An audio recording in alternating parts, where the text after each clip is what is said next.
Assalamualaikum warahmatullahi wabarakatuh.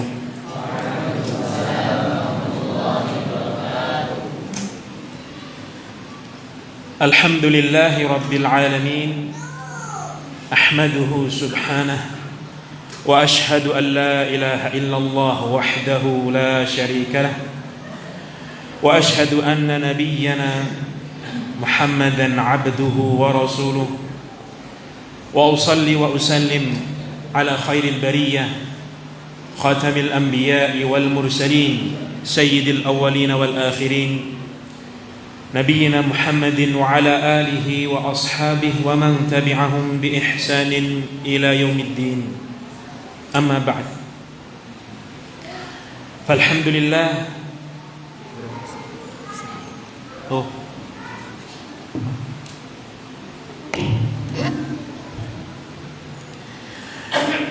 Alhamdulillah, kita panjatkan puji dan syukur kita kepada Allah Azza wa Jal yang telah memberikan kita nikmat berupa kekuatan dan kesehatan, sehingga dengan izinnya kita bisa berkumpul di majlis ini. Semoga Allah Subhanahu wa ta'ala memberikan pahala pada setiap langkah kita menuju majlis ini. Tidak lupa kita juga sepatutnya bersyukur dan memuji Allah Subhanahu wa ta'ala atas karunia terbesar yang telah Allah anugerahkan kepada kita, yaitu nikmat iman dan Islam. Kenikmatan yang menjadi tonggak penentu keselamatan masing-masing dari seorang hamba, jikalau ia bisa menjaganya agar jangan sampai terkoyak, ternodai dengan hal-hal yang mencemarinya. Kemudian salawat serta salam semoga senantiasa terlimpahkan dan tercurahkan kepada panutan kita, Nabi kita Muhammad alaihi salatu wassalam, yang telah diutus oleh Allah Azza wa Jal menegakkan hujjah kepada para hamba Allah, menyampaikan risalah, menjadi pelita bagi umatnya, menunjukkan segala macam kebaikan bagi umatnya, serta memperingatkan umatnya dari segala macam kejelekan untuk dijauhi. Hadirin sekalian yang semoga dirahmati oleh Allah Subhanahu wa ta'ala, tidak terasa ternyata kita berada di penghujung bulan Sya'ban. Kurang dari sepekan kita, atau sekiranya sepekan, kita akan bertemu dengan bulan Ramadan. Bulan yang tentunya sebagai seorang muslim menanti kedatangan bulan tersebut, karena memang bulan ini bulan yang penuh berkah, musim untuk menggapai yang namanya rahmat dan ampunan dari Allah Subhanahu wa ta'ala. Dan baginda Rasulullah sallallahu alaihi wasallam ketika bulan Ramadan itu datang, atau sebentar lagi datang, menghabari para sahabatnya, memberitahu para sahabatnya sebagai bentuk kabar gembira dan sekaligus penyemangat bagi para sahabat untuk melakukan hal-hal yang bernilai positif di bulan Ramadan. Dalam sebuah hadis Rasulullah sallallahu alaihi wasallam bersabda, "Idza dakhala Ramadan futtihat abwabul jannah." Jikalau Ramadan itu datang, apabila Ramadan itu datang, maka pintu-pintu surga itu dibuka. Wa ghulliqat abwabu jahannam, dan pintu-pintu neraka ditutup. Wa sulsilati syayatin, dan setan-setan itu dibelenggu. Maka dalam hadis ini Rasulullah sallallahu alaihi wasallam menghabarkan kepada para sahabatnya, ternyata bulan Ramadan ini memiliki keistimewaan. Faktor untuk mengamalkan ketaatan, amal saleh itu sangat besar.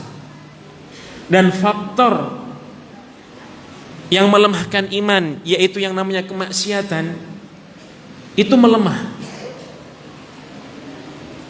Karena setan-setan dibelenggu. Karena setan-setan dibelenggu. Mana sebagian ulama mengatakan maksudnya gangguan setan ini, bisikan setan ini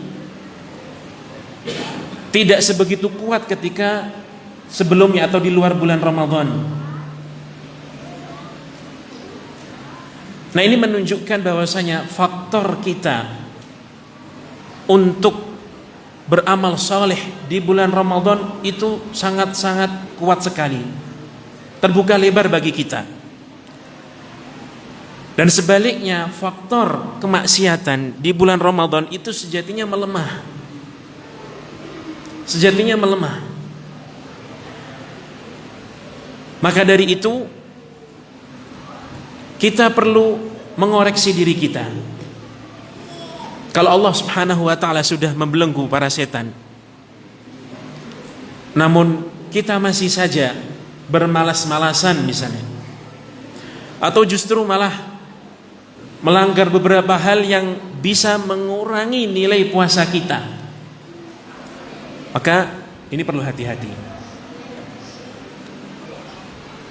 Apakah sejelek itukah diri kita, padahal faktor penunjang kemaksiatan itu sudah dilemahkan. Kemudian oleh karena itu kita perlu membekali diri kita untuk menyambut menyongsong bulan Ramadan. Perlu membekali diri kita untuk menyambut dan menyongsong bulan Ramadan. Yang pertama diantaranya adalah berdoa. Ini penting sekali.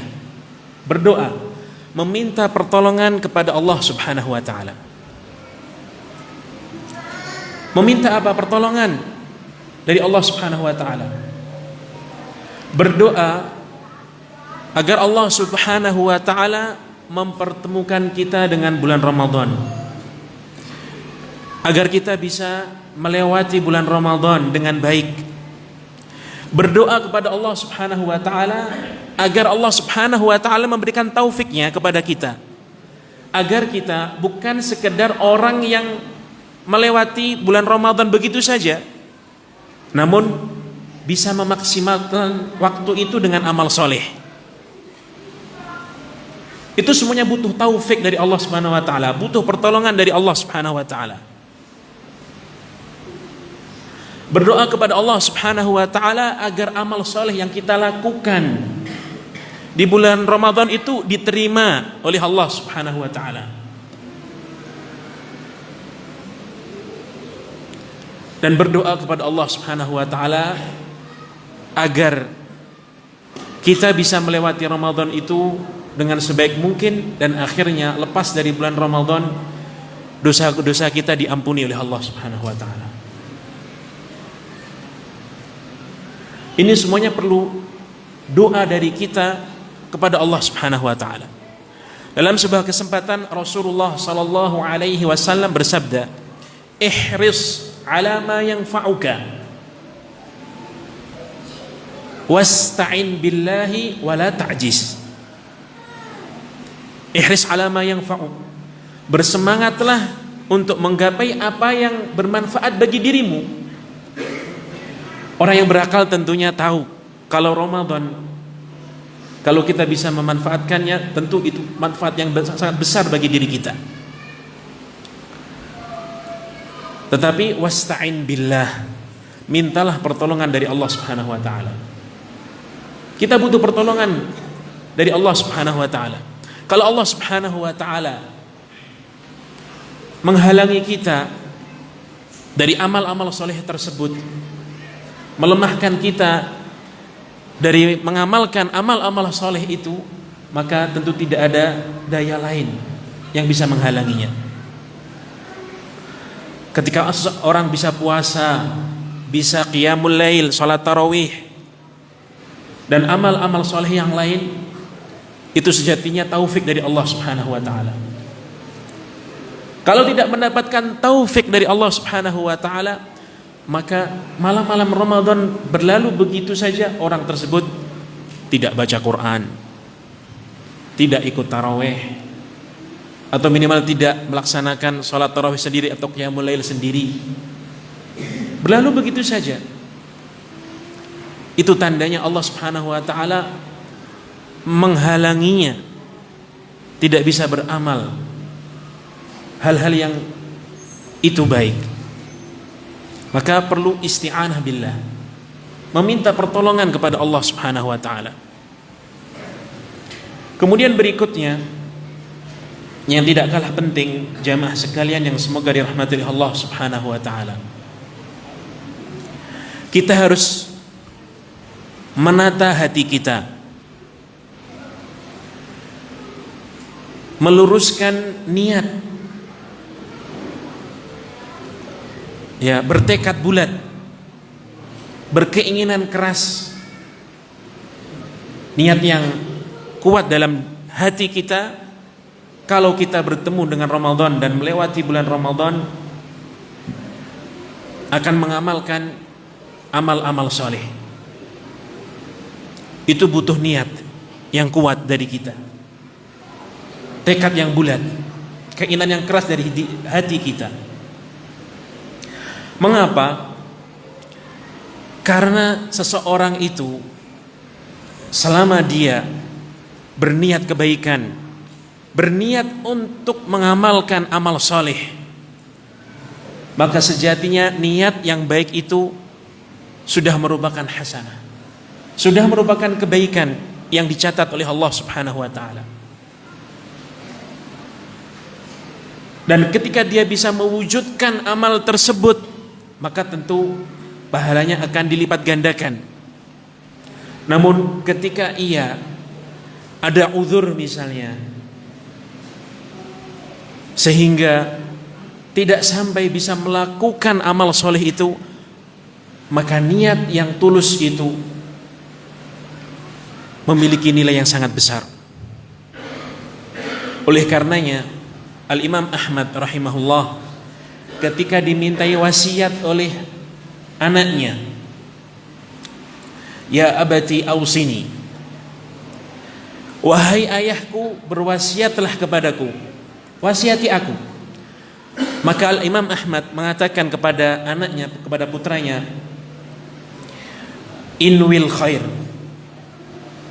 ya bunayya inwil khair, wahai anakku, berniatlah al khair, kebaikan. Berniatlah di hatimu kebaikan. Fa innaka la tazalu bi khairin ma nawaital khaira. Kamu sejatinya selalu dalam kebaikan selama kamu berniat kebaikan di hatimu. Nah, ini wasiatnya Imam Ahmad rahimahullah. Wasiat yang sangat mendalam sekali.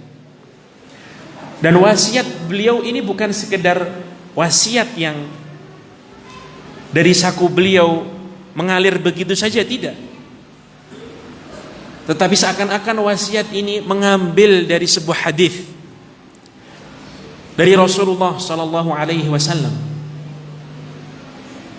Karena tentu ma'ruf atau telah dikenal di kalangan kaum muslimin siapa Imam Ahmad.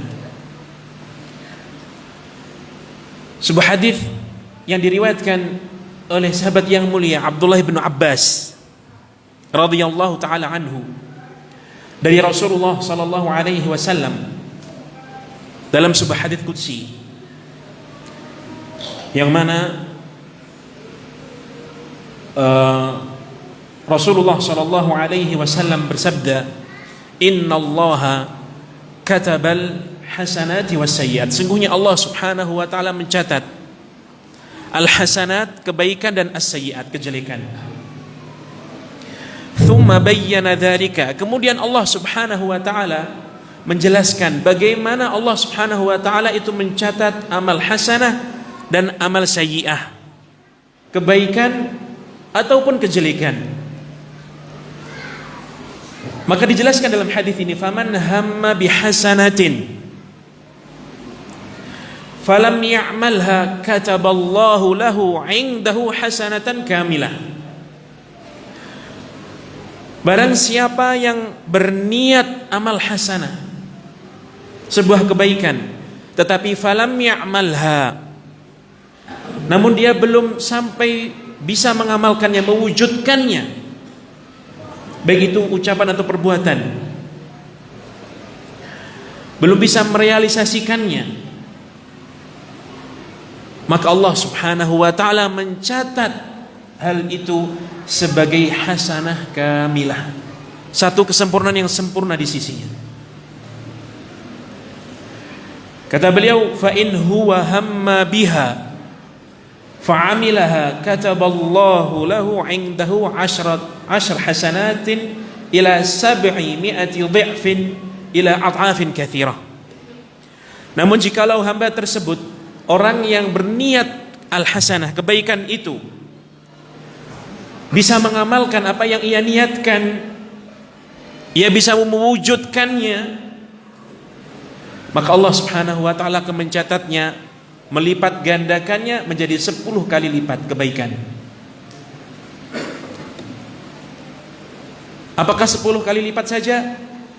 Bisa jadi Allah Subhanahu wa taala lebih melipat gandakan lagi sampai 700 dha'fin, sampai 700 kali lipat.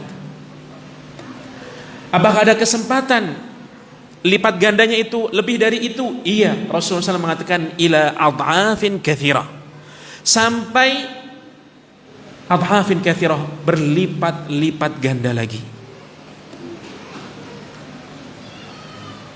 Ini termasuk anugerah, bagaimana karunia Allah Subhanahu wa taala yang sangat luas bagi para hambanya, kaum mukminin. Berniat kebaikan saja dan itu belum sampai mengamalkan, itu sudah ditulis sebagai hasanah, kebaikan. Terlebih kalau jika ia bisa mewujudkannya, merealisasikannya, maka 10 kali lipat, bisa jadi lebih dari itu, sampai 700 kali lipat, bisa jadi lebih dari itu semuanya. Dan rahmat dan anugerah Allah Subhanahu wa taala sangat luas sekali.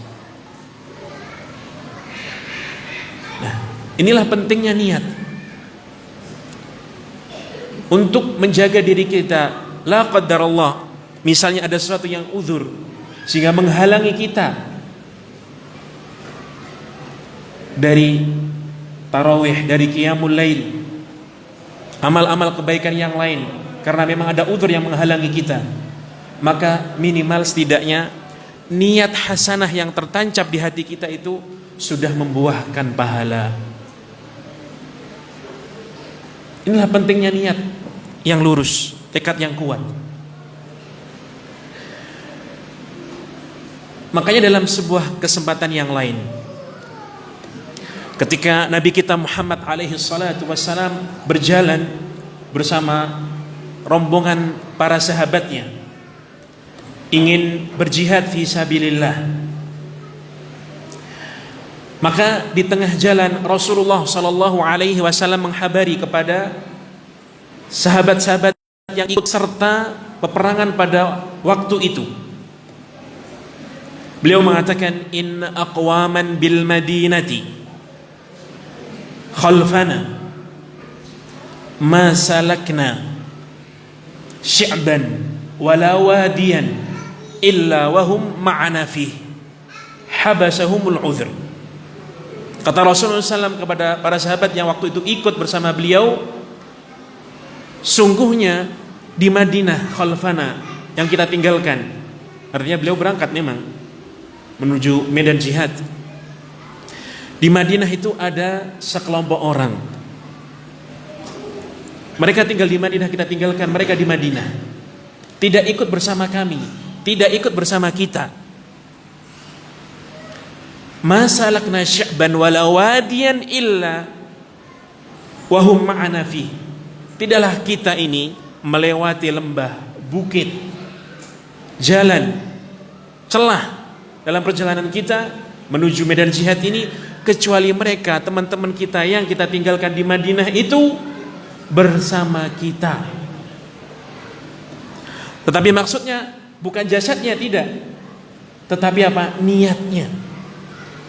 Makanya Rasulullah SAW mengatakan habasahumul udhru. Mereka sudah berniat ikut jihad bersama kita, namun ada uzur yang menghalangi mereka untuk keluar dari kota Madinah, sehingga tidak bisa ikut serta bersama kita. Ini menunjukkan bagaimana pentingnya niat kita ini yang tulus, yang lurus ini. Makanya sebagian ulama mengatakan niatul mu'min ablahu min amalihi. Niatnya seorang mukmin kalau benar, tulus, lurus, maka itu bisa jadi lebih cepat daripada amalannya. Ablahu min amali.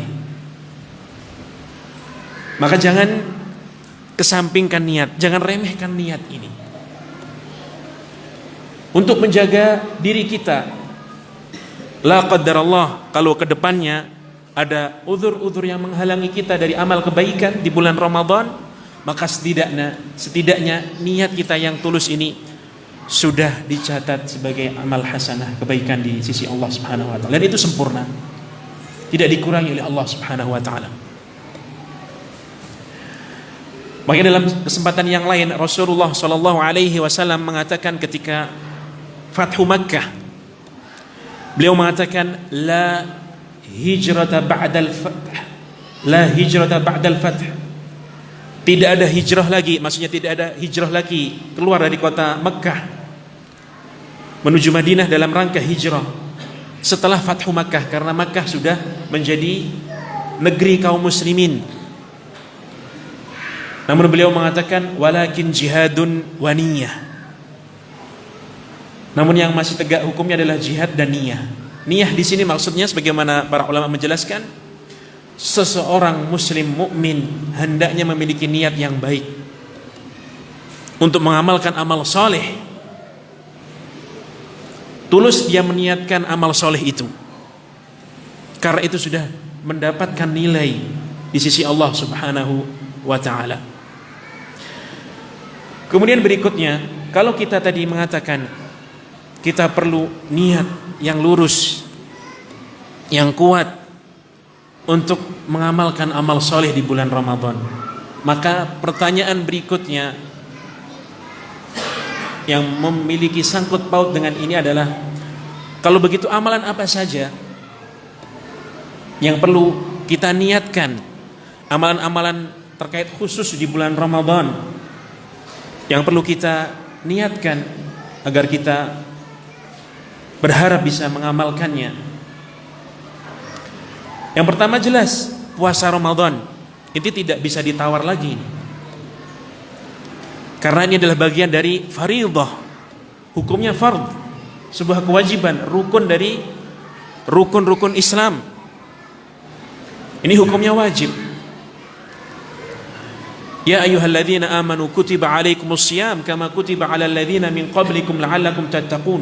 Wahai orang-orang yang beriman, diwajibkan atas kalian asyam, berpuasa, maksudnya di bulan Ramadan. Maka ini yang perlu kita patri pada hati kita, berkeinginan keras untuk melaksanakan puasa di bulan Ramadan. Dan tentunya fadilahnya sangat besar sekali. Keutamaan berpuasa di bulan Ramadan, selain itu rukun dari rukun-rukun Islam yang harus kita kerjakan, kita tegakkan, juga menanti bagi orang yang mengerjakannya karena iman dan mengharap pahala dari Allah Subhanahu wa taala, fadilah yang sangat besar sekali. Rasulullah sallallahu alaihi wasallam bersabda, "Man shama ramadhana imanan wa ihtisaba, ghufira lahu ma taqaddama min dhanbi." Barang siapa yang berpuasa di bulan Ramadan karena dia iman dan ihtisab, benar-benar mengharap pahala dari Allah Subhanahu wa taala. Bukan untuk pamer, bukan untuk riya, bukan hanya sekedar ikut-ikutan saja, tidak. Dia memiliki keyakinan iman bahwasanya ini adalah kewajiban yang harus ia tunaikan. Ini adalah perintah dari Allah Subhanahu wa taala. Dan Allah Subhanahu wa taala akan memberikan pahala bagi orang yang berpuasa. Maka ghufira lahu ma taqaddama min dzambi. Akan diampuni dosanya yang telah lalu. Dan tidak ada pun satu pun di antara kita yang mengatakan saya enggak perlu diampuni dosanya. Justru masing-masing dari diri kita ini butuh yang namanya pengampunan dari Allah Subhanahu wa taala, ghufran maghfirah. Karena yang namanya manusia itu tidak akan terlepas yang dari namanya kesalahan, kekeliruan, tergelincir. Tidak ada yang maksum kecuali Rasulullah sallallahu alaihi wasallam.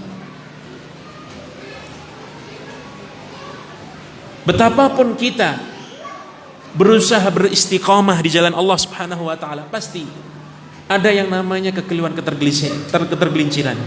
Itulah manusia.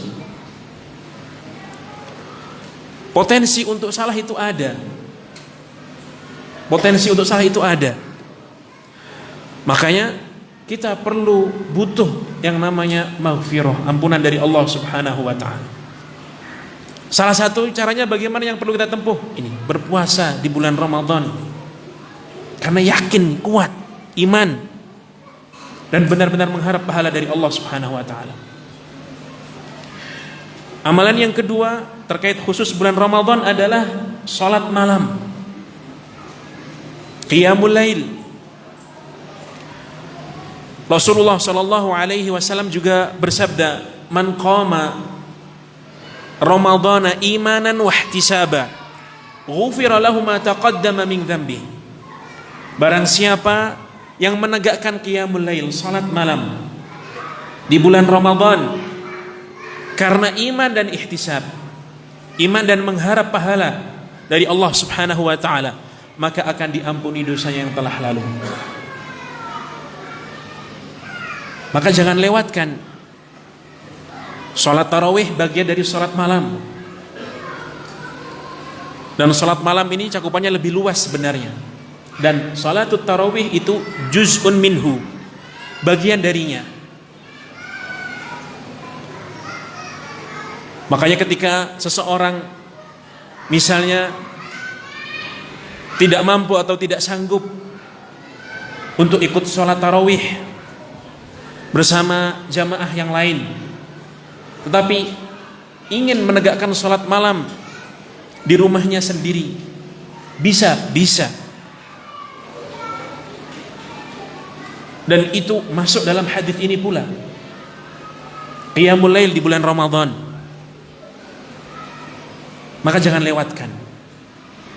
Jangan lewatkan begitu saja malam-malam di bulan Ramadan itu. Rasulullah sallallahu alaihi wasallam dahulu dikisahkan oleh ibunda kita Aisyah radhiyallahu taala anha bahwasanya pada bulan Ramadan suatu ketika beliau salat di malam bulan Ramadan di masjid beliau. Maka sebagian sahabat mengetahui hal itu. Maka mereka kemudian bermakmum kepada Rasulullah sallallahu alaihi wasallam. Kemudian di malam kedua, malam berikutnya Rasulullah SAW sholat malam lagi di masjidnya. Dan ternyata para sahabat lebih banyak lagi yang datang mengetahui hal tersebut.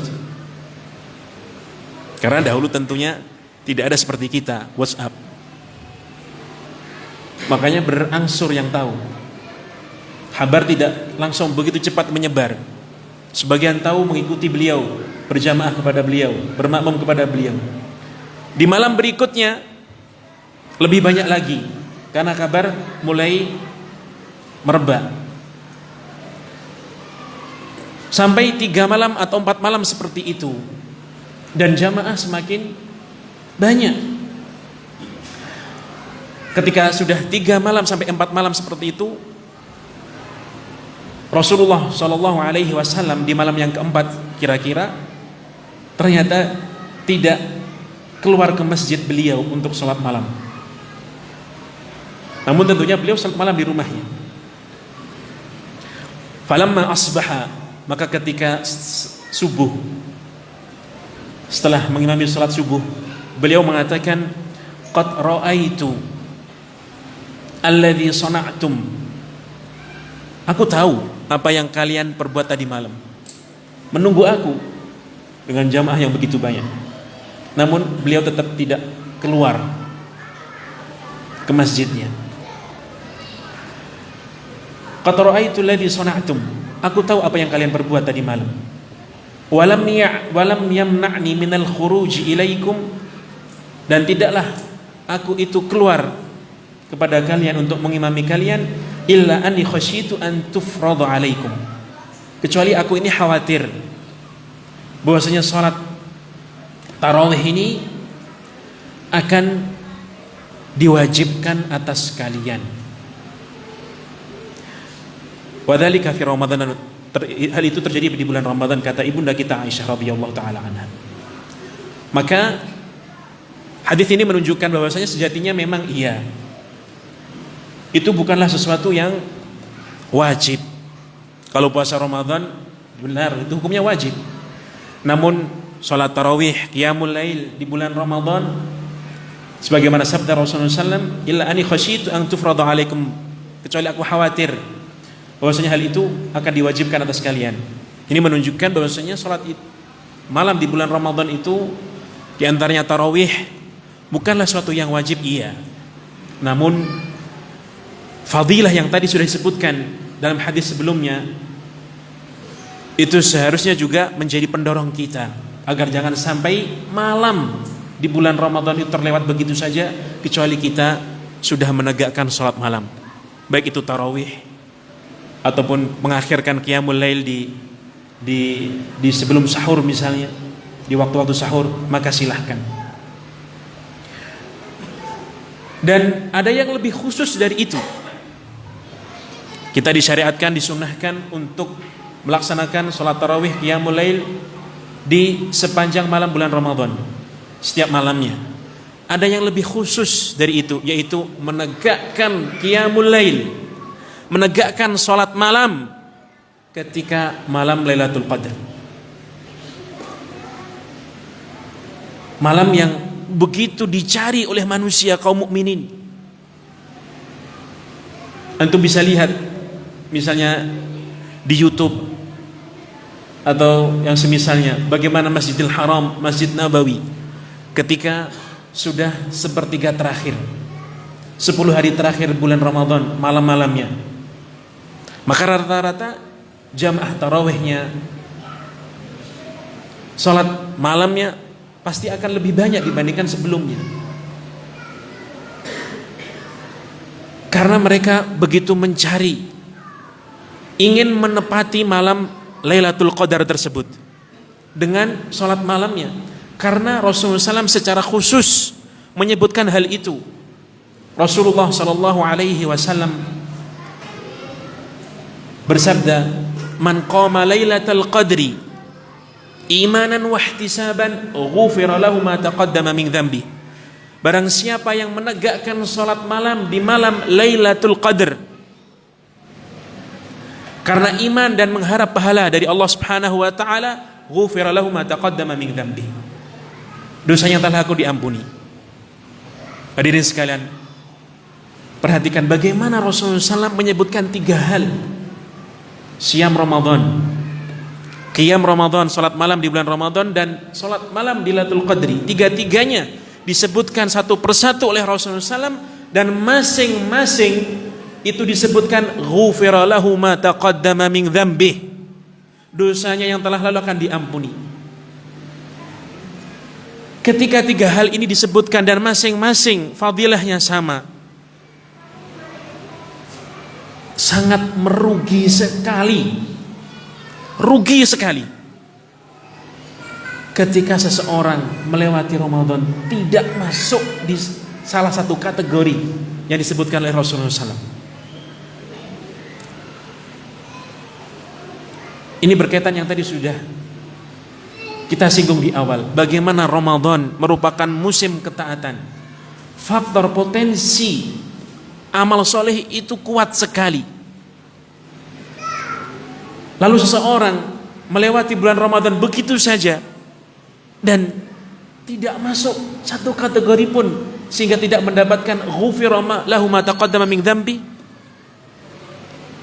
Di mana dia ketika di bulan Ramadan? Apa yang ia kerjakan kemudian? Subhanallah. Maka kesempatan emas ini, pintu yang begitu terbuka lebar ini, jangan disia-siakan. Jangan disia-siakan. Bayangkan Rasulullah SAW menyebutkan 3 amalan tersebut dengan fadilah yang mirip, ghufira lahu ma taqaddama min dzambi, diampuni dosanya. Maka sangat merugi sekali jika seseorang tidak ada satupun yang masuk dalam kategori itu. Waliyadzubillah. Ini membuktikan bagaimana dia meremehkan waktu di bulan Ramadan itu. Amalan berikutnya yang perlu kita niatkan pula, agar nanti di bulan Ramadan kita bisa mengamalkannya. Kita bertekad untuk apa? Membaca Al-Quranul Karim. Memperbanyak membaca Al-Quranul Karim. Kita disyariatkan membaca Al-Quranul Karim di sepanjang waktu, di selain bulan Ramadan. Namun di bulan Ramadan, maka hendaknya kita memperbanyak lagi bacaan kita, bacaan Al-Quran kita, diperbanyak lagi. Mengapa? Karena ini waktunya. Bulan Ramadan ini waktunya banyak membaca Al-Quran. Allah Subhanahu wa ta'ala berfirman, Syahrul Ramadan alladzi unzila fihi al-Quran. Jazakallah. Bulan Ramadan itu adalah bulan yang diturunkan di dalamnya Al-Quranul Karim. Para ulama atau sebagian ulama mengatakan, inilah yang disebut dilalatul qarinah. Sesuatu disandingkan dengan sesuatu yang lain, yang mengisyaratkan bahwasanya sesuatu itu sangat erat dengan apa yang disandingkan. Allah Subhanahu wa ta'ala menegaskan bulan Ramadan itu diturunkan di dalamnya Al-Quranul Karim. Maka para ulama menyimpulkan bahwasanya bulan Ramadan itu harus sering dibaca Al-Quranul Karim. Karena di bulan Ramadan lah Al-Quran itu turun dahulu. Dan itulah yang dipraktekkan oleh Jibril alaihi salam bersama Rasulullah sallallahu alaihi wasallam. Dalam sebuah hadis, sahabat yang mulia Abdullah bin Abbas radhiyallahu taala anhuma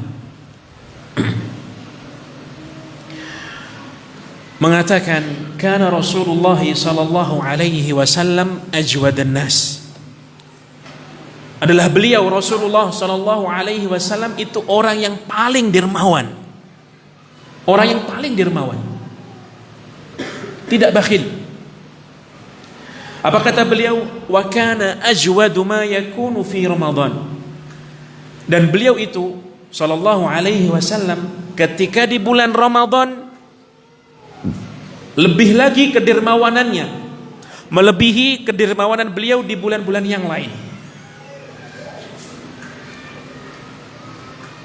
Jadi maksud Abdullah bin Abbas bukan berarti selain bulan Ramadan Rasulullah SAW itu tidak dermawan, tidak.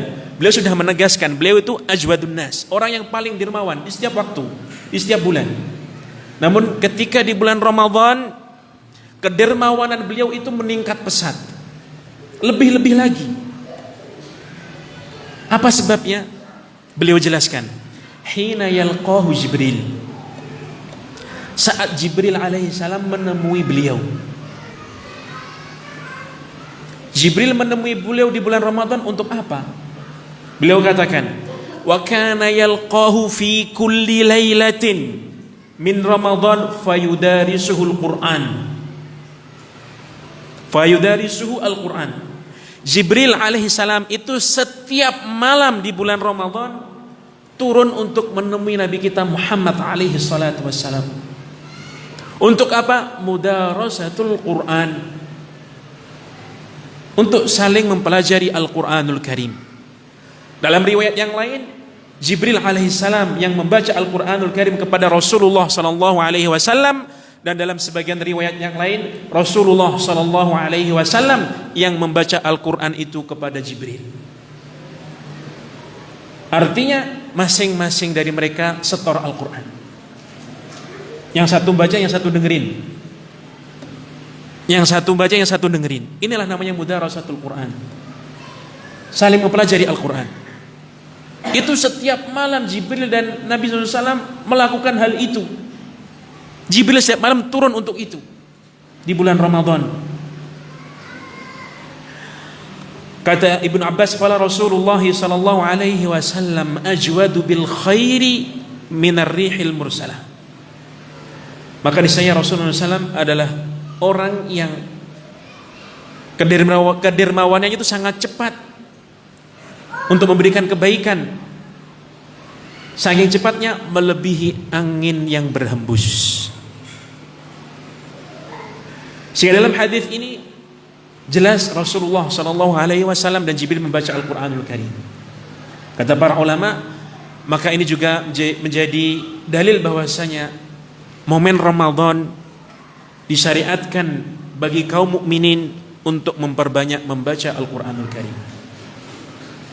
Banyak kisah di kalangan para sahabat, para salaf, a'immah kita, Syafi'i dan yang lainnya, Al-Imam Syafi'i dan yang lain, bagaimana mereka berkali-kali menghatamkan Al-Quranul Karim di bulan Ramadan, memanfaatkan waktu di bulan Ramadan dengan memperbanyak membaca Al-Quranul Karim. Kemudian berikutnya, amalan berikutnya yang terkait khusus di bulan Ramadan yang perlu kita mungkin untuk bertekad kuat mengamalkannya adalah sedekah. Al-ihsan ilan nas, memberi kebaikan kepada orang lain. Sebagaimana tadi Abdullah bin Abbas menceritakan bahwasanya Rasulullah sallallahu alaihi wasallam itu orang yang paling dermawan, dan kedermawanan beliau di bulan Ramadan itu meningkat. Dan kedermawanan beliau alaihi salatu wassalam itu meliputi dermawanan harta, kedermawanan ilmu. Maka beliau tidak bakhil, terlebih di bulan Ramadan. Mengapa kedermawanan beliau di bulan Ramadan semakin meningkat sebagaimana penegasan Abdullah bin Abbas? Karena beliau sering membaca Al-Quranul Karim, sering mempelajari Al-Quranul Karim bersama Jibril. Dan Al-Quranul Karim ini menganjurkan manusia untuk al-ihsan ilan nas, berbuat baik, menyalurkan kebaikan kepada orang lain. Dan Rasulullah sallallahu alaihi wasallam itu akhlaknya adalah Al-Quranul Karim. Ibunda kita Aisyah radhiyallahu taala anha menegaskan, kana khuluquhul Quran. Akhlaknya Rasulullah sallallahu alaihi wasallam adalah Al-Quranul Karim. Artinya beliau melaksanakan perintah Al-Quran dan menjauhi larangan Al-Quran, mengamalkan apa yang diperintahkan Al-Quran dan menjauhi apa yang dilarang oleh Al-Quranul Karim. Ketika Al-Quranul Karim dalam beberapa ayatnya menegaskan terkait al-ihsan ilan nas, berbuat baik kepada sesama manusia, maka kedermawan Rasulullah sallallahu alaihi wasallam semakin meningkat karena beliau setiap malam belajar Al-Quran dengan Jibril alaihissalam. Dan tentunya momennya itu sangat tepat, karena momen di bulan Ramadan dilipat gandakan pahala di dalamnya, dan juga kemudian momennya juga bisa jadi membantu orang yang berpuasa, memberi iftar misalnya, kepada orang yang berpuasa. Maka ini bagian dari ihsan ilan nas, bagian dari kedermawanan. Makanya Az-Zuhri, seorang imam di kalangan tabi'in dari kota Madinah, ketika bulan Ramadan itu datang, beliau mengatakan, innama huwa qiraatul Qur'an wa it'amut ta'am. Ketika bulan Ramadan datang, Zuhri mengatakan, Ramadan ini momen untuk qiraatul Qur'an, banyak membaca Al-Qur'anul Karim, wa it'amut ta'am, memberikan makan kepada orang yang membutuhkannya.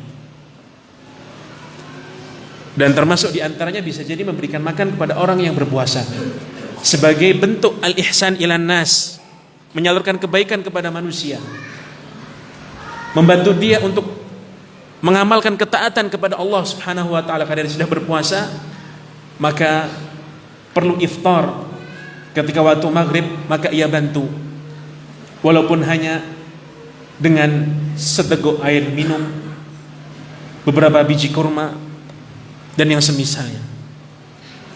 Maka ini termasuk amalan yang disyariatkan. Dan karena munasabahnya atau momen yang tepat lain ketika puasa itu juga disyariatkan, dan puasa itu bagian dari benteng kita yang menghalangi kita dari api neraka, sebagaimana Rasulullah SAW mengatakan, as-siyamu at-asawmu junnatu ahadikum minan nar. Puasa itu adalah perisai tameng yang membentengi salah seorang di antara kalian dari neraka. Maka sedekah begitu pula. Dalam sebuah kesempatan Rasulullah SAW mengatakan, ittaqun nar walau bisyikki tamrah. Takutlah kalian dengan neraka, waspadalah diri kalian dengan yang namanya neraka. Kata beliau, walau bisyikki tamrah, walaupun kalian berusaha menjauhkan diri kalian dengan neraka, menjaga diri kalian dengan neraka, dengan sedekah hanya secuil kurma, syikki tamrah, kurma di paru atau dicuil. Syikki tamrah, sesuatu yang sangat sedikit, qalil, yasir, jiddan, sangat sedikit sekali.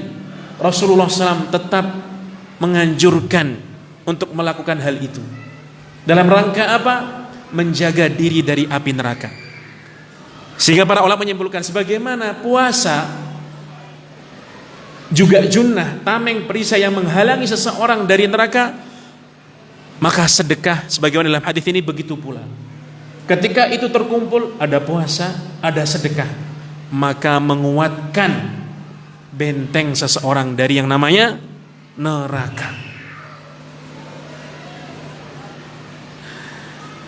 Kemudian selanjutnya, di antara amalan yang perlu mungkin kita niatkan ketika nanti bulan Ramadan datang, dan semoga Allah Subhanahu wa ta'ala bisa mewujudkan hal itu, memberikan taufik kepada kita untuk bisa mewujudkannya, adalah al-i'tikaf. I'tikaf. Ibunda kita Aisyah radhiyallahu taala anha, beliau meriwayatkan atau mengatakan, anna Nabiy sallallahu alaihi wasallam kana ya'takifu al-ashr al-awakhir min Ramadan hatta tawaffahu Allah. Dahulu Nabi kita Muhammad alaihi salatu wassalam beriktikaf di 10 terakhir bulan Ramadan, di sepertiga terakhir bulan Ramadan, sampai Allah Subhanahu wa ta'ala mewafatkannya. Maka ini menjadi kebiasaan Rasulullah SAW.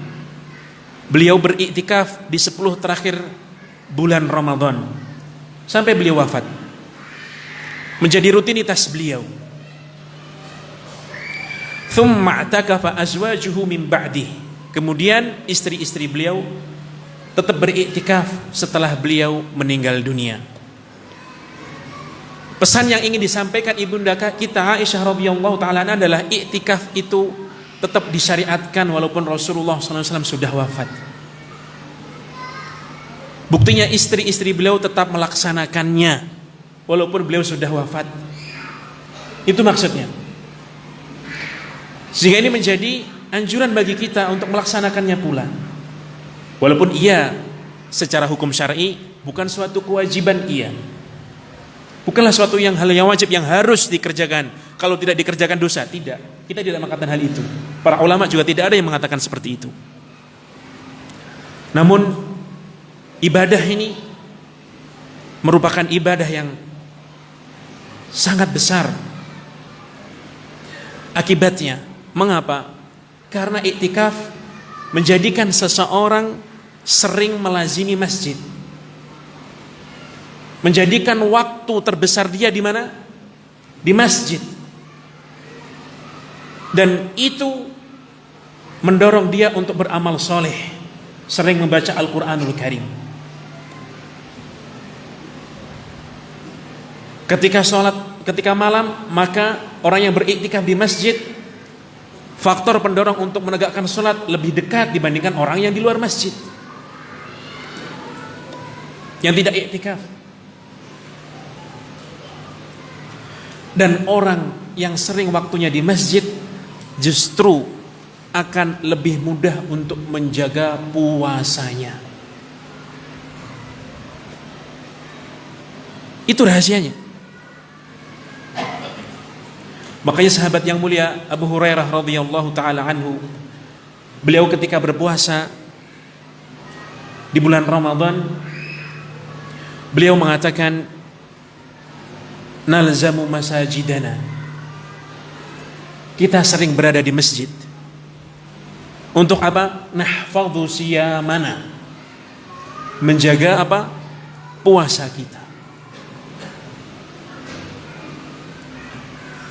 Sehingga iktikaf ini mendorong seseorang, terlebih di sepertiga terakhir di bulan Ramadan, waktu-waktu yang sangat krusial sekali bagi seorang mukmin di akhir bulan Ramadan.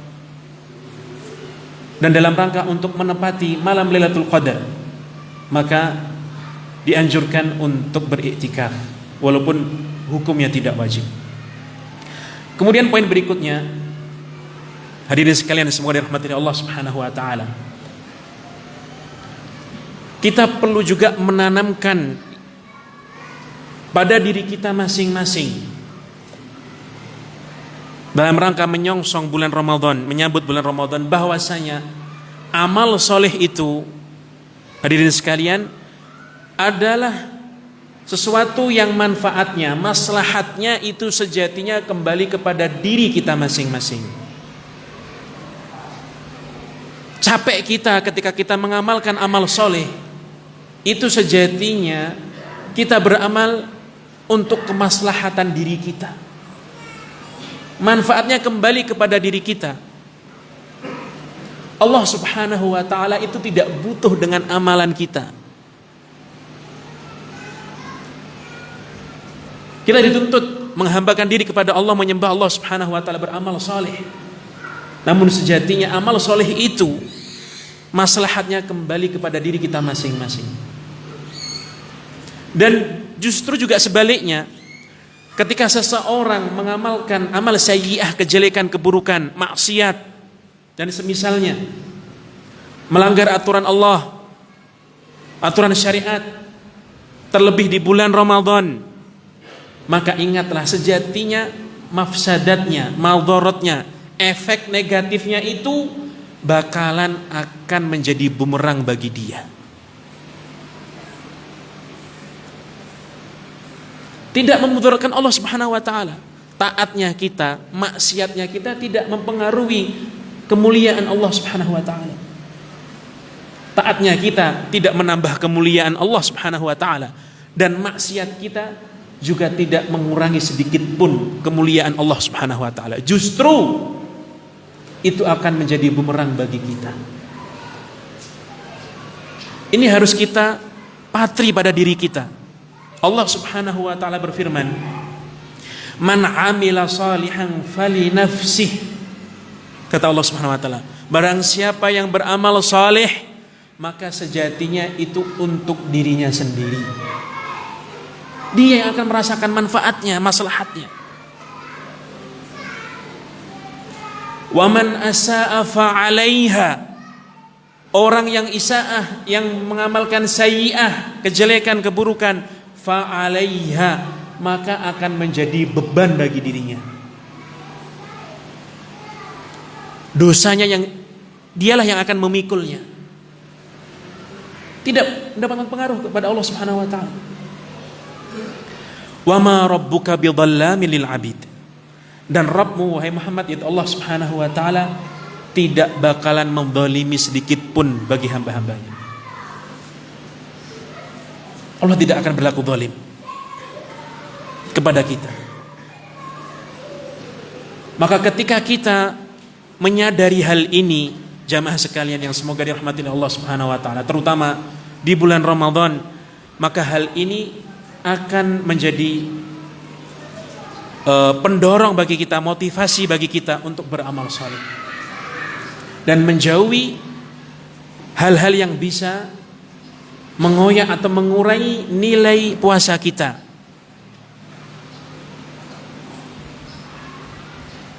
Ingatlah Rasulullah SAW pernah bersabda dalam sebuah hadis, "Malam yada' qaul az-zur wal amal bihi wal jahla, falaysa lillahi hajatun fi an yada'a ta'amahu wa syarabah." Kata Rasulullah SAW, yang artinya barang siapa orang yang tidak meninggalkan qaul az-zur, perkataan dusta, wal amal bihi, dan beramal dengan kebatilan, kedustaan, wal jahla, dan perbuatan yang bodoh, yang sia-sia, maka Allah Subhanahu wa taala tidak membutuhkan puasa dia meninggalkan makan, dia meninggalkan minum dia. Artinya orang yang berpuasa, walaupun dia meninggalkan makan dan minum, namun dia masih bermaksiat, berdusta, perilakunya al-jahl, menunjukkan perilaku yang sia-sia, yang bodoh, yang urakan. Maka puasa itu seakan-akan hampa, gak ada artinya, tidak membekas pada dirinya. Maka puasa dia itu bukan menjadi tameng dari neraka, padahal seharusnya seperti itu. Namun yang terjadi, orang tersebut sebaliknya. Benar dia meninggalkan makan dia, meninggalkan minum dia, seperti teman-temannya berpuasa, namun ternyata amalan dia, perilakunya tidak mencerminkan hal itu. Maka semacam ini puasanya hampa, nilainya berkurang atau bahkan mungkin kosong. Wal'iyadzubillah. Walaupun mungkin secara hukum syar'i sah, mungkin iya sah ketika dia tidak melaksanakan hal-hal yang membatalkan puasa. Selama seseorang tidak melaksanakan, tidak melakukan hal-hal yang membatalkan puasa, maka puasanya sah. Namun di sana ada hal-hal yang bisa mengurangi pahala puasa itu, yang mengurangi nilai puasa itu, maka sudah rugi. Orang tersebut rugi. Sudah susah payah menahan lapar dia, menahan haus dahaga dia, tapi ujung-ujungnya kalau nilainya 0, bagaimana? Menjadi rugi dong. Menjadi rugi. Sudah susah payah berpuasa, gak makan, gak minum, tapi ternyata nilainya minus atau 0. Mengapa? Ya karena perbuatan dia sendiri. Perbuatan dia sendiri. Maka sekali lagi, hal ini harus kita perhatikan, terutama di bulan Ramadan. Amal soleh manfaatnya kembali kepada diri kita sendiri. Dan yang namanya sayyi'ah, amal kejelekan, itu juga sama, menjadi bumerang bagi kita sendiri. Kita yang akan merasakannya. Kemudian yang keempat, poin berikutnya, hal yang ini juga penting sekali. untuk menyambut dan menyongsong bulan Ramadan adalah kita membekali diri kita dengan hukum-hukum yang terkait dengan amalan kita di bulan Ramadan. Misal yang paling jelas puasa kita. Karena kita dituntut, diwajibkan untuk berpuasa di bulan Ramadan, maka setidaknya kita mengetahui hal-hal global yang itu berkaitan dengan puasa Ramadan kita. Untuk apa? Untuk menjaga puasa itu tetap sah, dihukumi sah. Sehingga perlu tahu puasa itu mulai dari kapan sampai kapan, apa saja yang membatalkannya. Ini berkaitan dengan hukum-hukum puasa itu sendiri. Mengapa kita perlu tahu? Karena kita ingin mengamalkan puasa. Orang itu kalau ingin mengamalkan sesuatu, beribadah dengan suatu ibadah, ya harus tahu ilmunya. Kalau tidak begitu, bisa jadi amalannya menjadi melenceng. Bisa jadi dihukumi tidak sah, tidak sempurna ibadahnya. Ini bukan puasa saja. Contoh kecilnya, kita ingin sholat, nggak tahu tata caranya.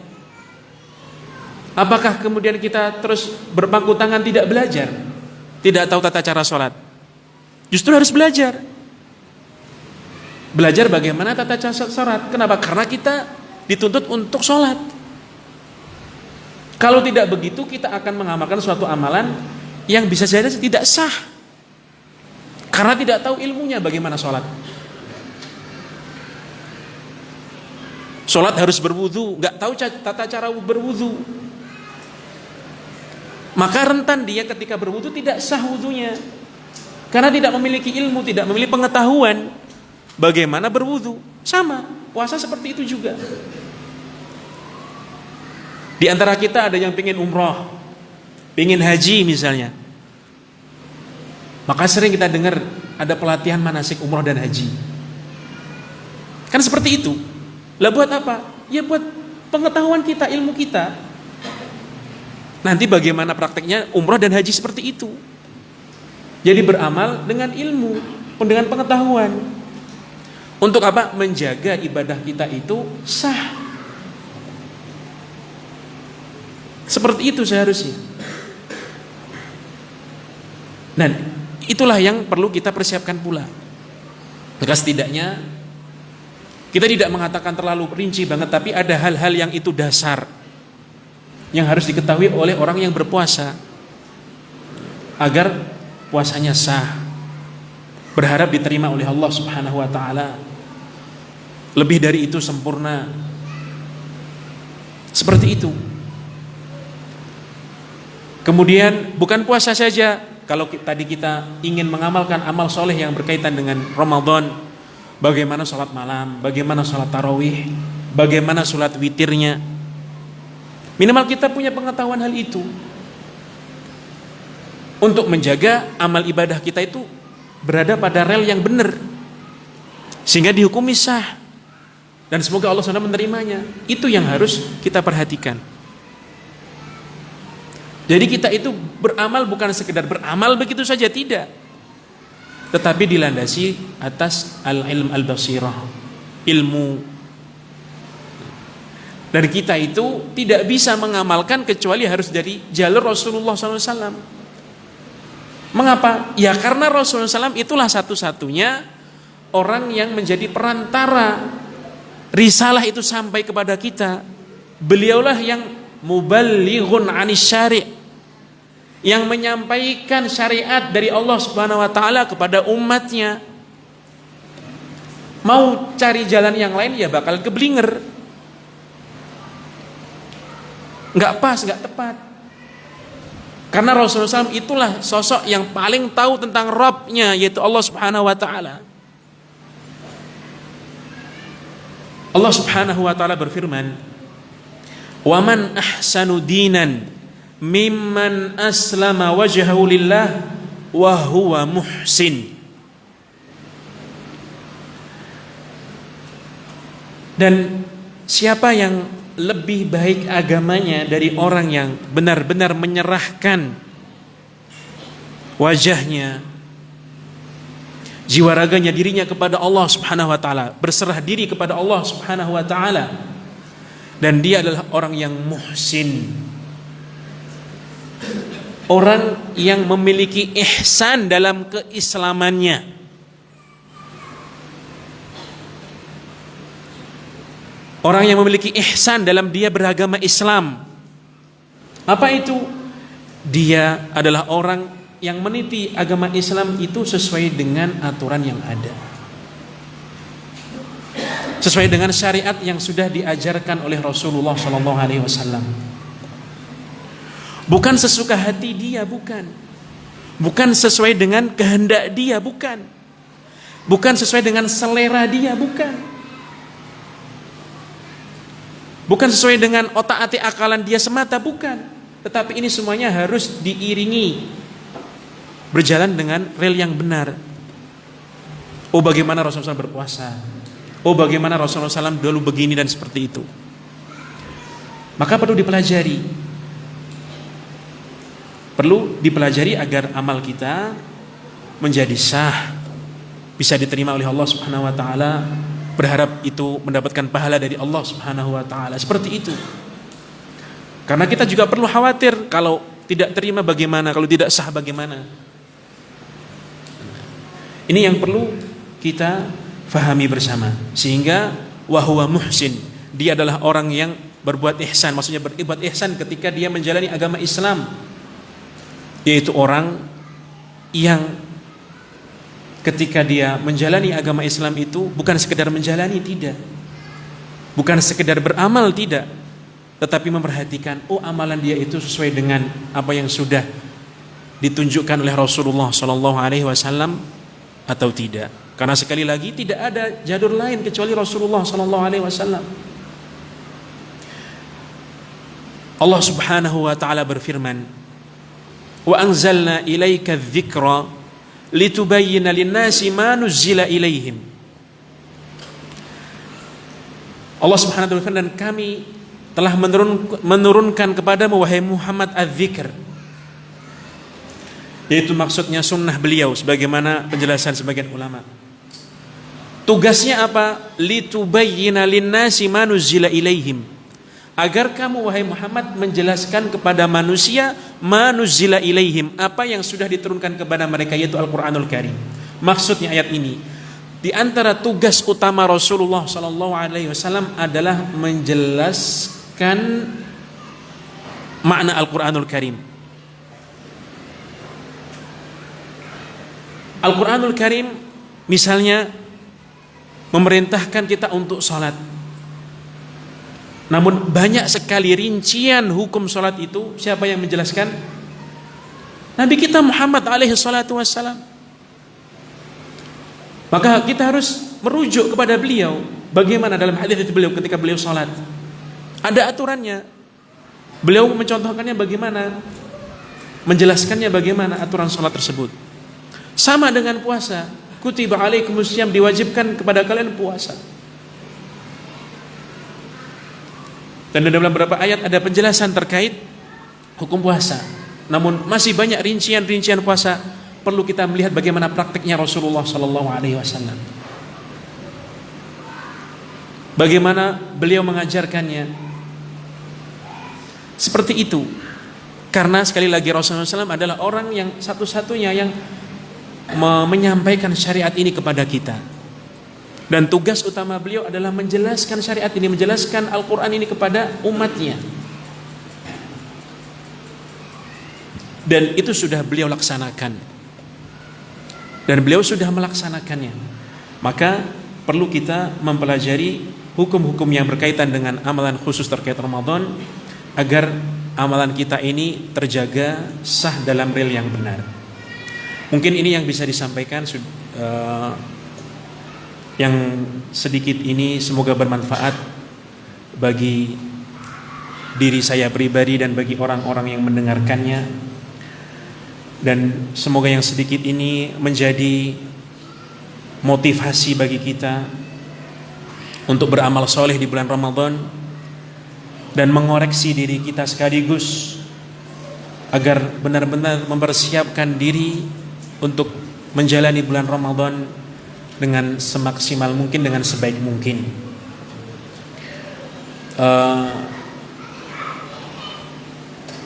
Anak tutup Pak.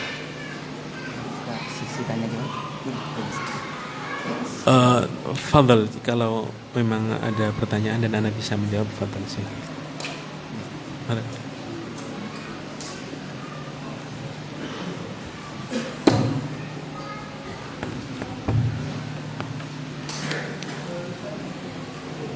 Alhamdulillah, kami ucapkan terima kasih kepada Ustaz atas ilmu yang telah disampaikan.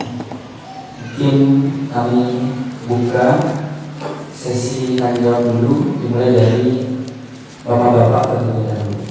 Dipersilakan. Yang untuk bapak-bapak bisa sambil berdiri, saya mantap. Untuk ibu-ibu bisa menggunakan secari kertas, bisa dioper nanti.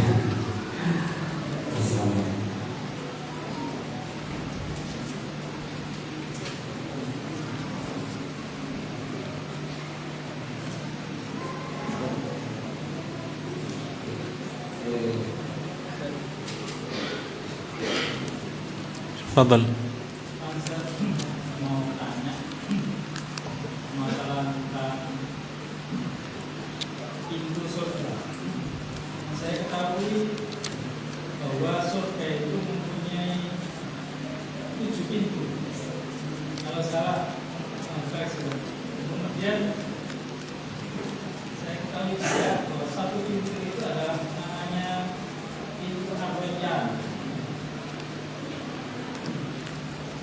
Kemudian pintu-pintu yang lain atau yang itu saya ketahui itu adalah untuk orang ahli puasa. Kemudian pintu-pintu yang lain untuk orang-orang yang amalannya apa? Mohon dijelaskan. Baik. Pintu surga itu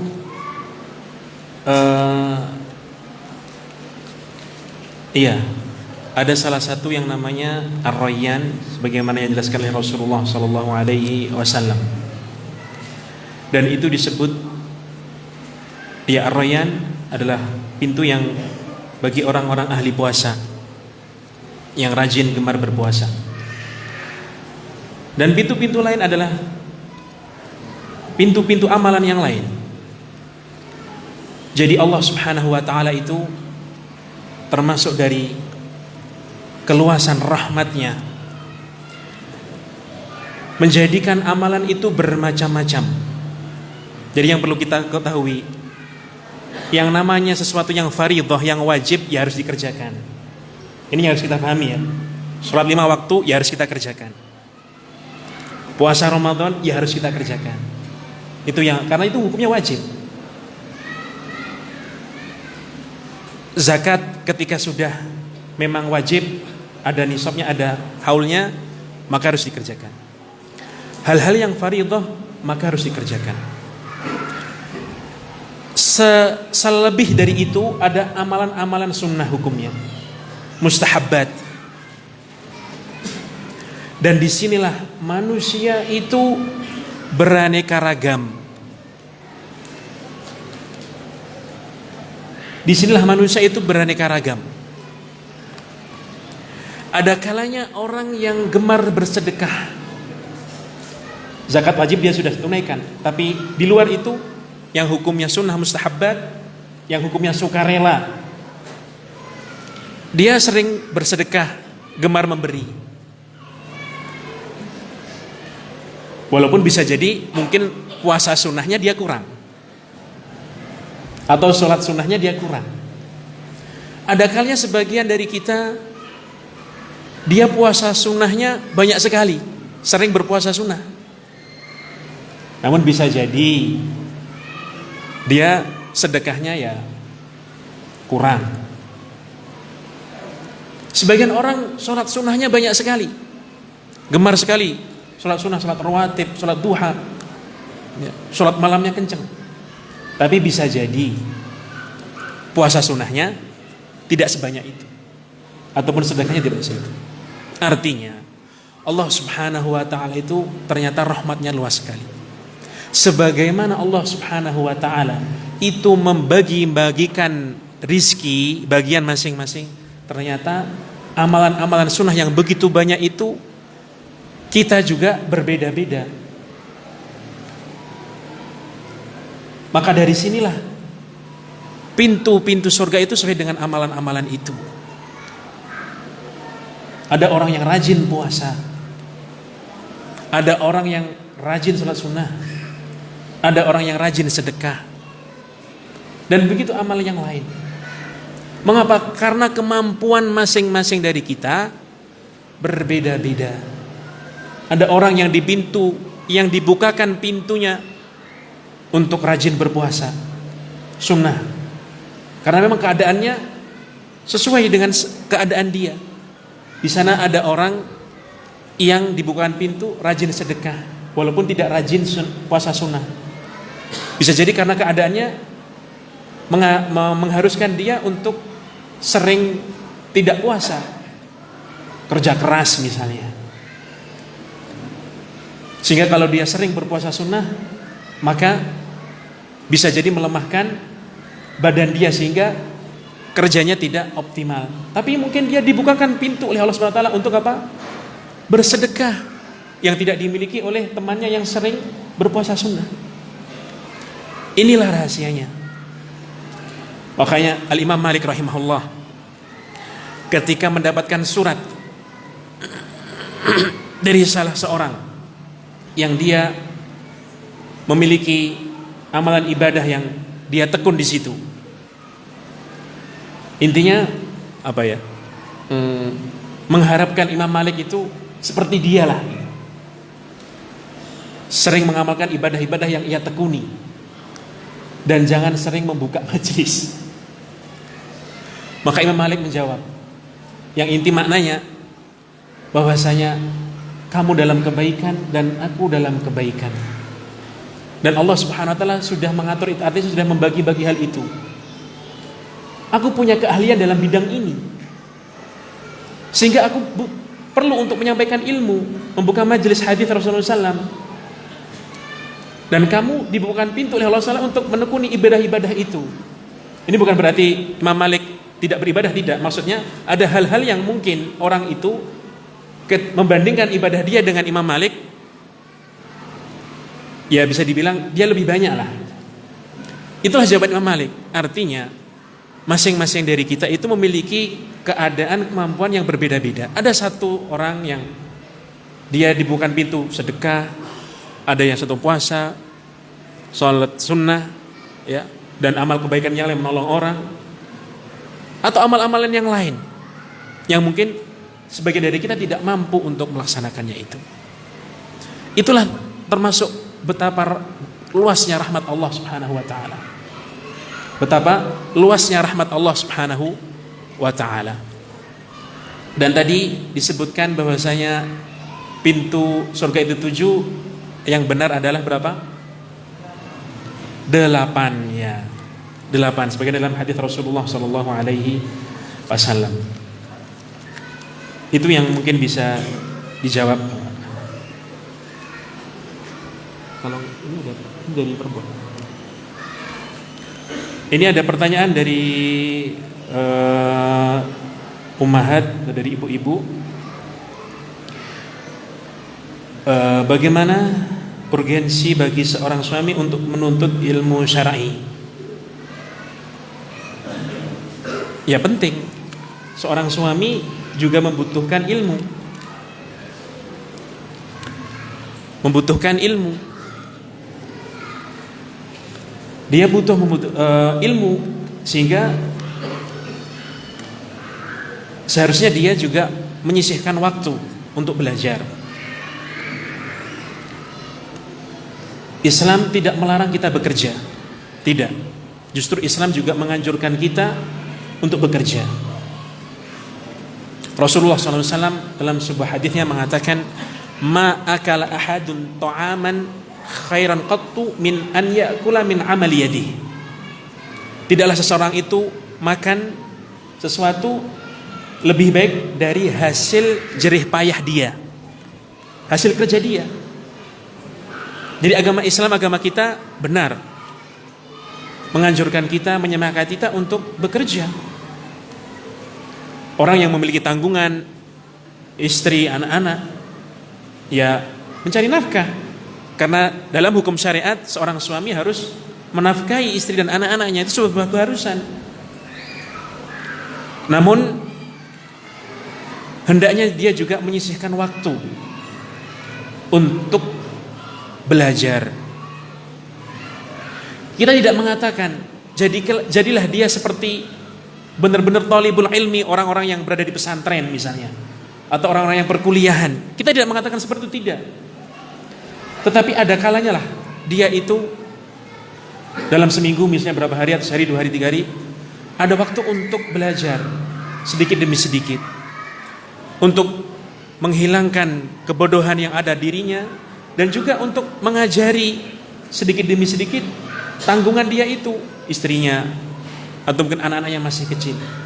Kalau dia tidak belajar, kalau dia tidak mau belajar, tidak mau menuntut ilmu, masih nyaman dengan kondisi yang masih minus ilmu itu, terus dia mau mendidik istri dan anaknya bagi apa? Dia mau mencontohkan sesuatu yang baik bagi anak-anaknya itu dengan apa? Jadi penting menuntut ilmu, belajar itu bagi seorang suami. Makanya nasihatnya adalah pinter-pinter ngatur waktu. Bekerja juga iya, ada waktu untuk juga belajar. Agar itu tadi, dia memimpin keluarganya, terus kalau tidak pakai ilmu terus pakai apa? Dia mau menjadi contoh bagi anaknya itu terus dengan apa? Seperti itu. Kemudian berikutnya,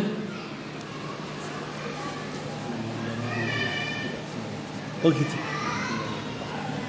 Oh ya, silakan. Baik. Jadi, apa? Jadi pertanyaan tentang itikaf Ustaz.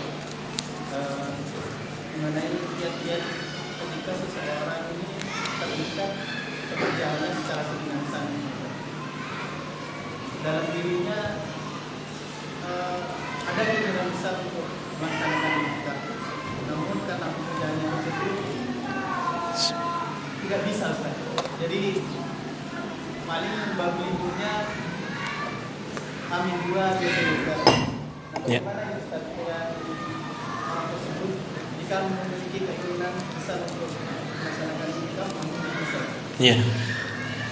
Sebagaimana nanti sudah kita jelaskan, iktikaf itu hukumnya bukanlah suatu yang wajib.